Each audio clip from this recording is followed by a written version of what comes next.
വീക്കെൻഡായിട്ട് തലേ ദിവസം സിനിമയൊക്കെ കണ്ട് രാവിലെ എണീറ്റപ്പോൾ 10 മണി. പിന്നെ ഒന്നും നോക്കിയില്ല, നേരെ ഫുഡ് അടിക്കാൻ പുറത്ത് പോകാമെന്ന് വിചാരിച്ചു. ഇത് ഞാൻ ഓൺലൈനിൽ വാങ്ങിച്ചൊരു കുർത്തിയാണ് കേട്ടോ. നല്ല ഭംഗിയുള്ള കുർത്തിയാണ്. ഒറ്റ പ്രശ്നമുള്ളത് എൻ്റെ കയ്യിൻ്റെ അവിടെ കുറച്ച് പഫ് പോലെ കുറച്ച് ലൂസുമായി.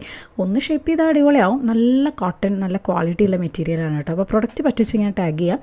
അപ്പോൾ അങ്ങനെ നമ്മളിവിടെ എത്തിയത് ദക്ഷിണാടി എന്ന് പറഞ്ഞ റെസ്റ്റോറൻറ്റാണ്. നമുക്ക് നല്ല സൗത്ത് ഇന്ത്യൻ ഫുഡൊക്കെ കഴിക്കാൻ ഒരു ആക്രാന്ത് തോന്നുമ്പോൾ നമ്മളെപ്പോഴും തൊട്ടടുത്തായതുകൊണ്ട് എത്തിപ്പെടാൻ നല്ലത് ഇവിടെ ആയതുകൊണ്ട് നമ്മൾ ഇടയ്ക്കിടയ്ക്ക് ഇവിടെ പോകാറുണ്ട് കേട്ടോ. അപ്പോൾ വന്ന ആദ്യം തന്നെ ഒരു വട, നമ്മുടെ മെതുവട, അത് നിർബന്ധമാണ്. പിന്നെ ഞാൻ വാങ്ങിയത് ഗീ പൊടി ഇഡ്ഡലി. നല്ല ടേസ്റ്റ്, നല്ല സോഫ്റ്റായിരുന്നു ഗീ പൊടി ഇഡ്ഡലി. അതേപോലെ തന്നെ സെറ്റ് ദോശ വിത്ത് കുറുമ, എനിക്ക് നല്ല ഇഷ്ടമായിട്ട്. പൊറോട്ടയും കുറുമയും പോലെ തന്നെ ദോശയും കുറുമയും. പിന്നെ എന്താ മിത്തുകുട്ടി രമേശേട്ടനൊക്കെ വാങ്ങിയത് ഇതേ ബെണ്ണെ ദോശ, നീർദോശ സംഭവങ്ങളൊക്കെയാണ്. അപ്പോൾ അത് ഒരു പ്രോപ്പർ ആ ഒരു ബാംഗ്ലൂർ കിട്ടുന്ന ബെണ്ണെ ദോശയുടെ പോലെ അല്ലെങ്കിലും ടേസ്റ്റ് ഉണ്ട് എന്ന് അവർ പറഞ്ഞു. പിന്നെ ഒരു ഫിൽറ്റർ കോഫി, അതില്ലാത്തൊരു പരിപാടിയില്ല അല്ലേ. എന്തായാലും വീക്കെൻഡ് പൊളിച്ച്.